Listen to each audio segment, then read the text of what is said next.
அனைவருக்கும் வணக்கம். இது உங்கள் தகவல் அரங்கம். நான் அகமது ஜியாம். இலங்கையிலிருந்து புத்தம் புதிய தகவல்களை நாங்கள் எங்களுடைய பார்வையில் உங்களுக்காக தந்து கொண்டிருக்கின்றோம். இப்பொழுது அதிகம் பேசப்பட்டு வரும் விடயம் என்னவென்று சொன்னால், இளைய தளபதி விஜய் அவர்கள் முதலமைச்சர் ஆகுவாரா இல்லையா என்ற கேள்விதான் அதிகம் சமூக ஊடகங்களில் பேசப்பட்டு வருகிறது. அண்மையில் நடந்த தமிழக சட்டமன்ற தேர்தலில் விஜயினுடைய தாவேக கட்சியானது 108 ஆசனங்களை பெற்றிருந்தது. பெரும்பான்மையாக 118 ஆசனங்களை பெற வேண்டும். அவ்வாறு எந்த ஒரு கட்சியும் பெறாத விடத்து பெரும்பான்மையை காட்டி தாங்கள் ஆட்சி அமைக்க வேண்டும். இதுதான் இந்திய சட்டமன்றத்தின் அடிப்படையாக இருக்கிறது. பெரும்பான்மையை பெறாத காரணத்தினால் விஜயானவர் தற்பொழுது ஆட்சி அமைப்பதில் பல்வேறு சிக்கல்கள் நிலவுவதாக நாங்கள் அறியக்கூடியதாக இருக்கின்றன. எனவே இது குறித்து முழுமையான விவரங்களை பார்க்க போகின்றோம். தாவேக சட்டமன்ற உறுப்பினர்கள் ராஜினாமா செய்ய இருப்பதாகவும் தகவல்கள் வெளியாக இருக்கிறது. அவர்களால் ஆட்சி அமைப்பதற்கு முடியாத நிலை உருவாக்கப்பட்டிருப்பதாகவும் ஆளுநர் மீது தமிழக ஆளுநர் மீது குற்றச்சாட்டுக்களை தாவேக கட்சியினர் முன்வைத்து வருகின்றனர். இது தொடர்பான முழுமையான விவரங்களை நாங்கள் பார்க்க போகிறோம். திமுக ஆதரவுடன் அதிமுக ஆட்சி அமைக்கலாம் என்ற தகவல்கள் வெளியாகி இருக்கின்றன. திமுக கட்சியின் ஸ்டாலின் அவர்கள் இந்த தேர்தலில் வெற்றி பெறவில்லை. இருந்தபோதிலும் திமுக மற்றும் அதிமுக ஆகிய இரண்டு கட்சிகள் கூட்டணி அமைத்து ஆட்சியை பிடிக்கும் நிலை தற்பொழுது உருவாகி இருக்கின்றன. ஏனென்று சொன்னால் பெரும்பான்மையாக 118 உறுப்பினர்கள் குறித்த ஆட்சி அமைக்கும் கூட்டணியில் இருக்க வேண்டும். அவ்வாறு இல்லாத போது ஆட்சி அமைக்க முடியாது. இந்த நிலையில்தான் இந்த தகவல்கள் வெளியாக இருக்கின்றன. இவ்வாறான நிலைமை உருவாகினால் விஜய் தலைமையிலான தாவேக எம்எல்ஏ உறுப்பினர்கள் ராஜினாமா செய்ய இருப்பதாகவும் தகவல் வெளியாகி இருக்கிறது. இது அரசியலில் பெரும் கொந்தளிப்பை ஏற்படுத்தக்கூடியதாக இருக்கும். தனிப்பெரும் கட்சியான விஜய் தலைமையிலான தாவேக கட்சியானது அதிகமான உறுப்பினர்களை பெற்ற முதலாவது கட்சியாக இருக்கிறது. எனவே அரசியல் நடைமுறைகளை பொறுத்தவரையில் அதிக ஆசனங்களை பெற்ற தனிப்பெரும் கட்சியை தான் ஆளுநர் அவர்கள் ஆட்சி அமைப்பதற்கு அழைக்க வேண்டும். தமிழக ஆளுநர் தாவேக விஜயை அழைக்கவில்லை என்ற குற்றச்சாட்டு தற்பொழுது நிலவுகிறது. ஆளுநர் தெரிவிக்கும் கருத்து என்னவென்றால், தாவேக விஜய் அவர்களுக்கு பெரும்பான்மை இல்லை, 118 எங்க என கேட்கிறார். அவருக்கு தற்போது 108 ஆசனங்கள் தான் கிடைக்கப்பட்டிருக்கிறது. ஆகவே அவருக்கு பெரும்பான்மை இல்லை என்ற காரணத்தினால் அவர் ஆட்சி அமைக்க முடியாது என சொல்லியிருக்கிறார். அவ்வாறு ஆட்சி அமைக்க வேண்டும் என்றால் மொத்தமாக 118 உறுப்பினர்கள் இருக்க வேண்டும்.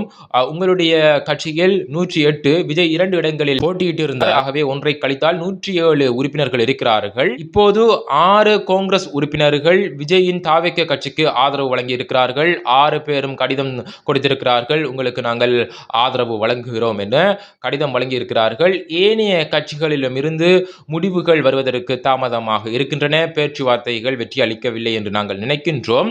ஆகவே டிவிகே விஜயின் 107 உறுப்பினர்கள் மற்றும் காங்கிரசின் 6 உறுப்பினர்கள் மொத்தமாக சேர்த்தால் 113 உறுப்பினர்கள் இருக்கிறது இப்போதைக்கு. ஆகவே எங்களுக்கு ஆட்சி அமைப்பதற்கு சந்தர்ப்பத்தை தாருங்கள், நாங்கள் சட்டமன்றத்தை கூட்டி எங்களுடைய பெரும்பான்மையை நிரூபிக்கின்றோம், 118 ஆசனங்களுக்கு மேல் நாங்கள் காண்பிக்கின்றோம் என்று விஜயின் கருத்து இருக்கிறது. அவர் அவ்வாறுதான் கடிதம் கொடுத்திருக்கிறார் ஆளுநரிடம். ஆனால் ஆளுநர் அதனை ஏற்றுக்கொள்ளவில்லை. நீங்கள் 118 பெரும்பான்மையை நிரூபித்தால்தான், 118 உறுப்பினர்கள் இருக்கிறது என்ற ஆதாரத்தை எங்களுக்கு தந்தால்தான் நான் உங்களுக்கு ஆட்சி அமைப்பதற்கு அழைப்பினை விடுப்பேன் என ஆளுநர் தெரிவிக்கிறார். இந்த விடயம்தான் தற்பொழுது பேசப்பட்டு வருகிறது. ஏனென்று சொன்னால் வழமையாக ஆட்சி அமைப்பதற்கு அதிக ஆசனங்களை பெற்ற தனிப்பெருங்கட்சியை தான் ஆளுநர் அழைப்பது வழக்கம். அழைத்து பிறகு சட்டமன்றத்தை கூட்டி குறித்த கட்சியானது பெரும்பான்மையை நிரூபிக்க வேண்டும். ஆனால் இப்போது ஆளுநர் தெரிவிக்கும் விடயம் என்னவென்று சொன்னால், அதற்கு மாற்றமாக, வழமைக்கு மாற்றமாக, நீங்கள் 118 முதலில் காண்பியுங்கள், அதற்கு பிறகுதான் உங்களுக்கு நான் ஆட்சி அமைப்பதற்கு, நீங்கள் முதலமைச்சர் ஆகுவதற்கு நான் அழைப்பினை விடுப்பேன் என சொல்கிறார். இந்த விடயம் தான் தற்பொழுது சர்ச்சையாக பார்க்கப்படுகிறது. தமிழக ஆளுநர் தெரிவிக்கும் விடயம் ஜனநாயகத்துக்கு முரணானது என பல முக்கிய பிரபலங்கள் சமூக ஊடகங்களில் கருத்துக்களை வெளியிட்டு வருகின்றார்கள். இந்த குழப்பமான சூழ்நிலையில் டிவிகே விஜயானவர் இந்த ஆட்சியை பிடிக்க வேண்டுமென்றால், முதலமைச்சராக வேண்டுமென்றால் 2 வாய்ப்புகள் தான் இருக்கின்றன. முதலாவது, ஆளுநர் சொல்வதற்கு அமைய முன்கூட்டியே 118 உறுப்பினர்கள் எங்களிடம் இருக்கிறார்கள். ஏனைய கட்சிகளின் ஆதரவு இருக்கிறது. ஏனைய கட்சி உறுப்பினர்களின் சம்மத கடிதம் என்பவற்றை ஆளுநருக்கு காட்டி 118 பெரும்பான்மையை நிரூபிக்க வேண்டும். அவ்வாறு அவருக்கு நிரூபிப்பது மிகவும் கஷ்டமாக இருந்தால், நீதிமன்றத்தை நாடி சட்டசபையை கூட்டியதற்கு பிறகு நாங்கள் நிரூபித்து காட்டுகின்றோம் என்ற விடயத்தை நீதிமன்றத்திற்கு கூறி, நீதிமன்ற தீர்ப்பின் ஊடாகத்தான் இந்த ஆட்சியை அவர் பிடிக்கக்கூடிய வாய்ப்பு இருக்கின்றன. இந்த நிலையில் அதிக ஆசனத்தை பெற்ற டிவிகே விஜய்க்கு வழங்கப்பட்ட அரச பாதுகாப்பும் தற்பொழுது மீளப் பெறப்பட்டிருக்கிறது. அவருக்கு பெரும்பான்மை இல்லை என்ற விடயத்தை சுட்டிக்காட்டி அந்த பாதுகாப்பு மீண்டும் பெறப்பட்டிருக்கின்றது. இது ஒரு அரசியல் பழிவாங்கலாகவும் தற்போது அரசியல் விமர்சகர்கள் சுட்டிக்காட்டுகின்றார்கள். இந்த நிலையில் திமுக ஸ்டாலின் அவர்கள் முக்கியமான கருத்தொன்றை வெளியிட்டிருந்தார். நாங்கள் டிவிகே தரப்பினருக்கு 6 மாதங்களுக்கு எந்த ஒரு தொந்தரவுகளையும் நாங்கள் அவர்களுக்கு வழங்க மாட்டோம். அவர்கள் தேர்தல் காலத்தில் முன்வைத்த அனைத்து கோரிக்கைகளையும் அவர்கள் நிறைவேற்றுகிறார்களா இல்லையா என்று நாங்கள் பார்ப்போம் என திமுக ஸ்டாலின் அவர்கள் கூறியிருக்கின்ற கருத்தை இங்கு நாங்கள் கோடிட்டு காட்ட வேண்டும். விஜய் திமுகவை அதிகம் விமர்சித்திருந்தார். அப்ப அவர்களுடன் கூட்டணி அமைப்பதில் அவருக்கு சிக்கல் இருக்கிறது. திமுகவுடன் கூட்டணி அமைத்து தேர்தலில் போட்டியிட்ட ஏனைய கட்சிகள், அதாவது இந்திய கம்யூனிஸ்ட் கட்சி, சிபிஐ, எம்டிஎம்கே, அதே போன்று விசிகே, ஐஎன்சி போன்ற கட்சிகளிலிருந்து பெறப்பட்ட உறுப்பினர்களுடன் சேர்ந்துதான் அவர் ஆட்சி அமைக்கக்கூடிய வாய்ப்பு இருக்கிறது. ஏற்கனவே காங்கிரசுடன் இணைந்திருக்கிறார். 6 எம்எல்ஏக்களின் ஆதரவு கிடைக்கப்பெற்றதாக தகவல்கள் வெளியாகி இருக்கின்றன.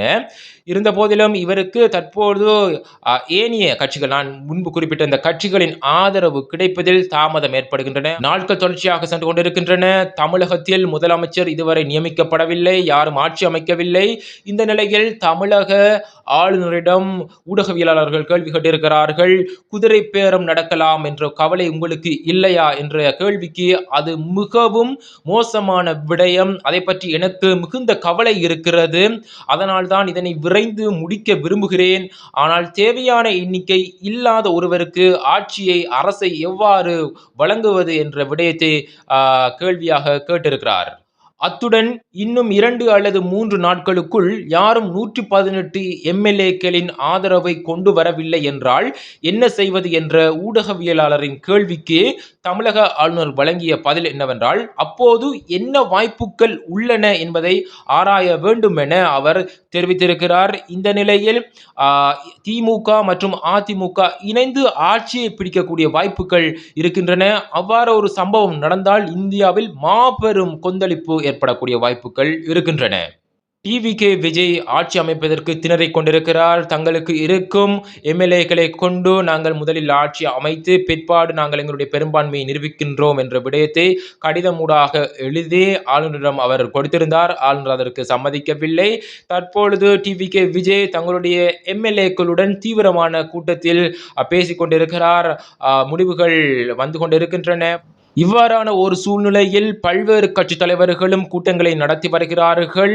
அதிமுக பொதுச் செயலாளர் எடப்பாடி பழனிசாமி அவர்களுக்கு சந்தர்ப்பத்திற்கு ஏற்ப தீர்மானங்களை எடுப்பதற்கு அந்த கட்சியை சேர்ந்தவர்கள் முடிவு செய்திருக்கிறார்கள். அவருக்கு அதிகாரத்தை வழங்கி இருக்கிறார்கள். இந்த விடயமும் ஒரு முக்கியமான விடயமாக பார்க்கப்படுகிறது. இவ்வாறான ஒரு சூழ்நிலையில் இன்றைய தினம் டிவிகே கட்சியின் பொதுச் செயலாளர் முக்கியமான தகவலை வெளியிட்டிருக்கிறார். விசிக மற்றும் கம்யூனிஸ்ட் கட்சிகள் விரைவில் நம்முடன் இணைவார்கள். எதையும் நினைத்து குழம்ப வேண்டாம், உறுதியாக இருங்கள். 10 கோடி ரூபாய் உங்களுக்கு முன்வைத்தால் கூட தலைவர் விஜயின் புகைப்படத்தை பார்த்துவிட்டு நேர்மையாக நடந்து கொள்ளுங்கள். நல்லதே நடக்கும். தாவேக விஜய் நிச்சயமாக முதலமைச்சராக வருவார் என்ற விடயத்தை தங்களுடைய கட்சி எம்எல்ஏக்களுக்கு, தங்களுடைய கட்சி ஆதரவாளர்களுக்கு தெரிவித்திருக்கிறார். இந்த விடயமும் தற்பொழுது அதிகம் பேசப்பட்டு வருகின்றன. பார்ப்போம் என்னதான் நடக்கப் போகிறது தமிழக அரசியலில். யார் முதலமைச்சராக போகிறார், யார் ஆட்சி அமைக்கப் போகிறார் என்ற விடயத்தை நாங்கள் பொறுத்திருந்தான் பார்க்க வேண்டும். தமிழக அரசியல் சூடுபிடித்திருக்கிறது. தொடர்ந்து இணைந்திருங்கள். அடுத்த வீடியோவில் சந்திப்போம். அதுவரையும் நன்றி, வணக்கம்.